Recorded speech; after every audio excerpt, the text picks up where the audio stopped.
22ला आदरणीय शिंदे साहेबांनी जी भूमिका घेतली त्या भूमिकेमुळे भाजप सत्तेमध्ये आलं, भाजपला सत्तेमध्ये चांगला वाटा मिळाला। शिंदेंमुळे भाजप सत्तेत आली आणि भाजपाची ताकद वाढली। मंगल प्रभात लोढांच्या वक्तव्यावरून शंभूराज देसाईंची प्रतिक्रिया।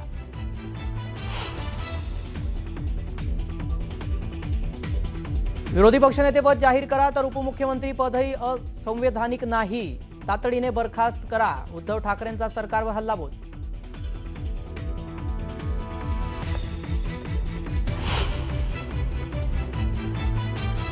पार्थ पवारांना माफ केलं तसं आमच्या तपोवनातल्या झाडांना माफ करावं। तपोवनातील वृक्षतोडीवरून अमय खोपकरांचा सरकारला टोला।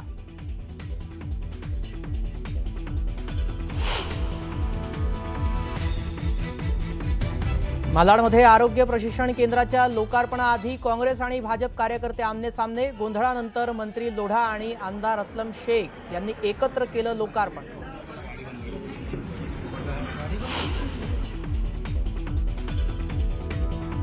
पुण्यात शरद पवारांची राष्ट्रवादी महाविकास आघाडीतच लढणार।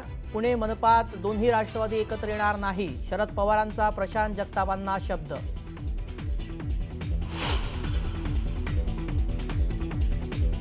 चुनाभट्टी परिसरात आंबेडकरी अनुयायांच्या आंदोलनानंतर वाहतूक सुरळीत। सायनच्या पुढे रिक्षा सोडल्यानंतर वाहतूक कोंडी फुटली।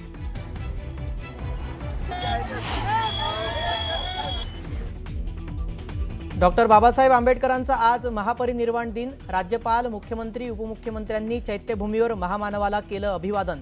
महामानवाला वंदन करण्यासाठी चैत्यभूमीवर जनसागर लोटला।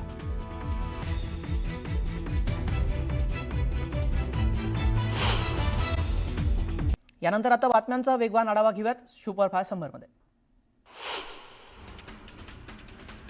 सोमवारपासून नागपुरामध्ये हिवाळी अधिवेशन सुरू होणार आहे। पहिल्याच दिवशी हजारो कोटींच्या पुरवणी मागण्या सादर होणार आहेत। अधिवेशनामध्ये एकूण 11 विधेयके, 6 अध्यादेश तर 5 नवीन विधेयके पटलावर ठेवण्यात येणार आहेत। फक्त 7 दिवसांचं अधिवेशन असल्यानं पहिल्यांदाच शनिवार रविवारीही कामकाज होणार। पुण्यामध्ये राष्ट्रवादी शरद पवार पक्षाचे शहराध्यक्ष प्रशांत जगताप यांनी शरद पवारांची भेट घेतली आहे। मनपा निवडणुकीमध्ये दोन्ही राष्ट्रवादी एकत्र येण्यावरून प्रशांत जगताप नाराज असल्याची चर्चा होती। दरम्यान पुण्यामध्ये दोन्ही राष्ट्रवादी एकत्र येणार नाही असं शरद पवार यांनी स्पष्ट केलं आहे। त्यामुळे प्रशांत जगताप यांनी भेटीनंतर याबाबतची माहिती दिली। पुण्यात राष्ट्रवादी शरद पवार पक्ष महाविकास आघाडी सोबतच लढणार असल्याची माहिती प्रशांत जगताप यांनी दिली आहे। त्यानंतर प्रशांत जगताप नाराज असल्याची चर्चा सुरू असताना शरद पवार यांनी प्रशांत जगताप यांना भेटीला बोलावले आहे। केंद्रीय अर्थमंत्री निर्मला सीतारामन यांनी नुकतेच लोकसभेमध्ये आरोग्य सुरक्षेपासून राष्ट्रीय सुरक्षा उपकर विधेयक 2025 सादर करून एक महत्त्वपूर्ण आर्थिक सुधारणा केली आहे। हा नवीन उपकर केवळ पान, मसाला, गुटखा आणि अधिसूचित केलेल्या इतर हानिकारक उत्पादनावर लावला जाणार आहे। त्यामुळे पीठ, डाळ किंवा इतर कोणत्याही जीवनावश्यक वस्तूंच्या किमती वाढणार नाहीत, अशी ग्वाही अर्थमंत्र्यांनी दिली आहे। पंतप्रधान नरेंद्र मोदी आणि रशियाचे राष्ट्राध्यक्ष पुतीन यांच्यात द्विपक्षीय चर्चा झाली। आरोग्य शिक्षणासंदर्भात भारत आणि रशिया करार झाले।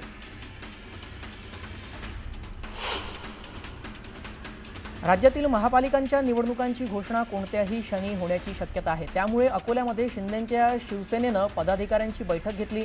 या बैठकीमध्ये आगामी निवडणुकीबाबत चर्चा करण्यात आली आहे। पोलीस ईव्हीएम मशीन घेऊन जात असल्याची अफवा पसरल्यानं खुलताबादमध्ये खळबळ माजली। त्यानंतर उमेदवारासह नागरिकांनी नगरपरिषद कार्यालय आणि पोलीस ठाण्याकडे धाव घेतली। त्यामुळे तणावाचं वातावरण निर्माण झालं होतं। कराड नगरपालिकेतील नगराध्यक्ष पदाचे उमेदवार राजेंद्र सिंह यादव यांनी निकालाआधीच लोकनियुक्त नगराध्यक्ष अशी नेमप्लेट तयार करून घेतल्याची चर्चा रंगू लागली आहे। राजेंद्र सिंह यादव यांनी नगराध्यक्ष पदावर दावा केला। शिवसेनेच्या वतीने अकोला जिल्हा संपर्क प्रमुख पदाची जबाबदारी अभिजित अडसूळ यांच्याकडे सोपवण्यात आली आहे। नवनियुक्त संपर्क प्रमुखांच्या स्वागतासाठी शहरात ठिकठिकाणी बॅनर्स लावण्यात आले आहेत। मात्र या बॅनर्सवरून पक्षाचे ज्येष्ठ नेते गोपीकिशन बजोरिया यांचा फोटो गायब असल्यानं चर्चा सुरू झाली आहे। कोकण हापूस आंब्यावर आता भौगोलिक मानांकनावरून मोठे संकट उभे ठाकले आहे. गुजरातने या आंब्यावर दावा करत वलसाड हापूस नावाने भौगोलिक मानांकन मिळण्यासाठी अर्ज केलाय. गांधीनगर आणि नवसारी विद्यापीठाने 2023 मध्ये वलसाड हापूस नावाने भौगोलिक मानांकन मिळण्यासाठी अर्ज केला होता. त्यामुळे कोकणातील आंबा बागायतदारांची चिंता वाढली आहे. पुणे जिल्ह्यात रिंग रोडचं काम वेगानं सुरू आहे. रिंग रोड मंजूर झाल्यापासून 18 महिन्यामध्ये 18% काम पूर्ण झालं आहे. त्यामुळे आता नवा 120 किलोमीटरचा रिंग रोड लवकरच पुणेकरांच्या सेवेत येणार. बीड वडवणी रेल्वे मार्गावर इंजिन चाचणी होणार असून त्यानंतर 10 आणि 11 डिसेंबरला CRS तपासणी आणि स्पीड रेल्वे चाचण्या पूर्ण होतील. अहिल्यानगर बीड रेल्वे मार्ग पूर्ण झाल्यानंतर आता बीड परळी रेल्वे मार्गाचं काम सुरू आहे. इंडिगो विमानसेवेवर देशभरात झालेल्या परिणामाचा शुक्रवारी सर्वाधिक फटका प्रवाशांना बसला. देशभरातील 1000हून अधिक इंडिगोची उड्डाणं शुक्रवारी रद्द झाली. आता शनिवारनंतर याचे परिणाम हळूहळू कमी होतील अशी माहिती इंडिगोचे मुख्य कार्यकारी अधिकारी पीटर्स एल्बर्स यांनी दिली आहे. 10 ते 15 डिसेंबर दरम्यान ही सेवा पूर्वपदावर येऊ शकते असा अंदाज त्यांनी वर्तवला. पुणे विमानतळावरील विमानसेवा आजही काही प्रमाणात विस्कळीत होण्याची शक्यता आहे. विमानसेवा खोळंबल्यानं काल रात्री देखील अनेक प्रवाशांना मनस्ताप सहन करावा लागलाय. काल दिवसभरात पुण्यातील 42 उड्डाणं रद्द झाली. मेळघाटातील बालमृत्यू प्रकरणी मुंबई उच्च न्यायालयाने सरकारला फटकारल्यानंतर राज्याचे 3 प्रधान सचिवांनी मेळघाटचा दौरा केला. रुग्णालय, आरोग्य केंद्र, अंगणवाडी केंद्रांना भेटी देऊन प्रत्यक्ष सरकारच्या योजना आदिवासींपर्यंत पोहोचल्या की नाहीत याची पाहणी सचिवांनी केली. राज्याचे जलसंपदा मंत्री आणि अहिल्यानगर जिल्ह्याचे पालकमंत्री राधाकृष्ण विखे पाटलांनी वसई, विरार आणि नालासोपाऱ्याचा दौरा त्यांनी केला. या दौऱ्यात ते वसई, विरारमधील भाजप पदाधिकारी आणि स्थानिक कार्यकर्त्यांशी संवाद साधणार आहेत.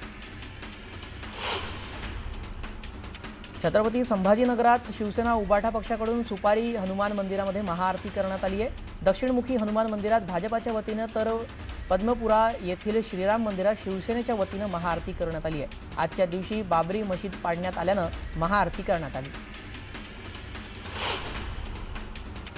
मावळचे आमदार सुनील शेळके यांनी PMRDAचे आयुक्त योगेश म्हसे यांच्यासोबत मावळ तालुक्यातील विविध विकास प्रकल्पांचा आढावा घेतला. मंजूर आणि निविदा प्रक्रिया पूर्ण झालेल्या सर्व कामांना तात्काळ सुरुवात करावी अशा सूचना त्यांनी दिल्या. नाशिक शहरामध्ये लावण्यासाठी हैदराबादच्या राजमुंद्री येथील झाडं आणली जाणार आहेत. जवळपास 15 फुटांची 15,000 देशी झाडं लावण्याचा निर्णय कुंभमेळा मंत्री गिरीश महाजनांनी घेतला आहे. गिरीश महाजन यांनी स्वतः हैदराबादच्या राजमुंद्री येथे जाऊन झाडांची निवड केली आहे. लिंबू, जांभूळ, आंबा, पिंपळ, वळ यासारख्या 15,000 झाडांची नाशकात लागवड केली जाणार.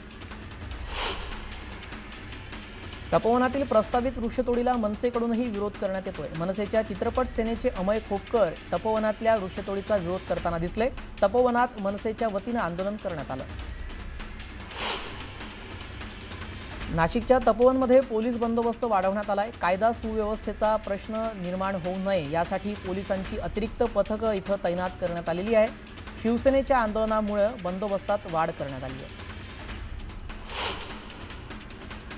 नाशिकच्या तपोवनमध्ये साधुग्राम तयार करण्यात येणार आहे. त्यामुळं परिसरात साफसफाई करण्यास सुरुवात करण्यात आली आहे. नागरिकांनी केलेल्या तक्रारीनंतर राडारोडा उचलण्यास सुरुवात झाली आहे. तक्रारीनंतर महापालिकेला जाग आली.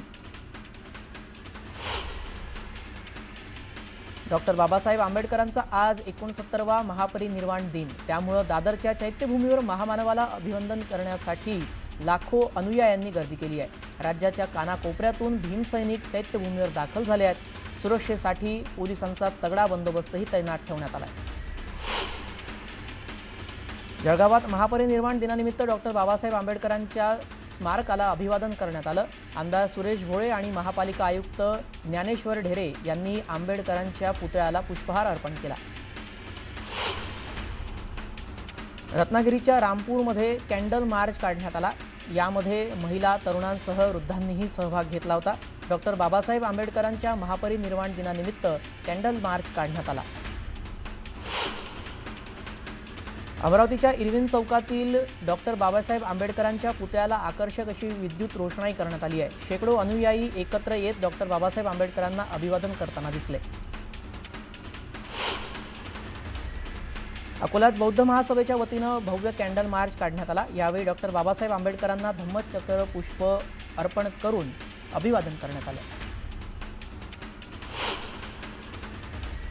रत्नागिरी जिल्ह्यातील दापोलीत महामानव डॉक्टर बाबासाहेब आंबेडकरांच्या महापरिनिर्वाण दिनानिमित्त आंबेडकर उद्यानात आंबेडकरांना वंदन करण्यात आलं। यावेळी पुतळ्याला अभिवादन करत कृतज्ञता व्यक्त करण्यात आली। डॉक्टर बाबासाहेब आंबेडकरांच्या 69व्या महापरिनिर्वाण दिनानिमित्त मनमाडमध्ये कॅन्डल मार्च काढण्यात आला। यावेळी डॉक्टर बाबासाहेब आंबेडकरांना अभिवादन करण्यात आलं। महापरिनिर्वाण दिनानिमित्त मनमाडमध्ये रेल्वे कर्मचाऱ्यांनी पंचवटी एक्सप्रेसवर डॉक्टर बाबासाहेब आंबेडकरांच्या पूर्णाकृती प्रतिकृतीला अभिवादन केलं। शेकडो अनुयायांनी एकत्र येत अभिवादन केलंय। वर्धा जिल्ह्यातील शेतकऱ्यांना सौर कुंपणासाठी आता अनुदान मिळणार आहे।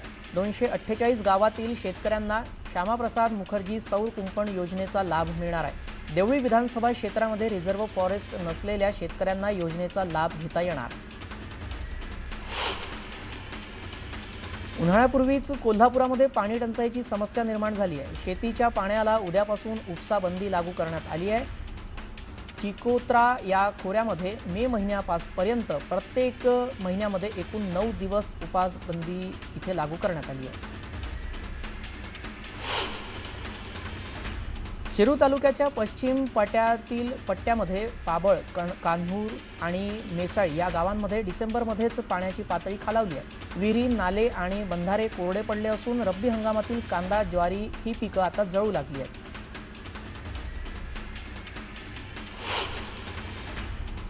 सोलापूरच्या मोहोळ तालुक्यामध्ये केवायसी अभावी 3,500 शेतकरी मदतीच्या प्रतीक्षेत आहेत। अद्याप 2,756 शेतकऱ्यांनी ई केवायसी केली नाही आहे। त्यामुळे शेतकऱ्यांनी ई केवायसी पूर्ण करत फार्मर आयडी कार्ड काढून घेण्याचं आवाहन तहसीलदारांनी केलं।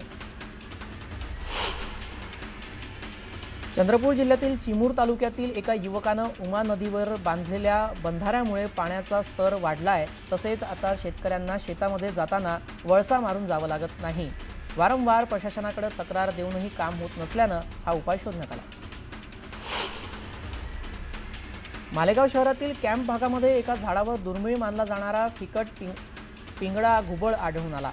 दरम्यान घुबड पाहण्यासाठी पक्षीप्रेमींनी गर्दी केल्याचंही दिसलं। भिवंडी ग्रामीण विकास विभाग आणि BNN महाविद्यालयाच्या वतीनं खेड्यांचं सर्वेक्षण आणि आठवडी बाजार शिबिर संपन्न झालं। खारबाब ग्रामपंचायत इथं एक दिवसीय हे शिबिर पार पडले।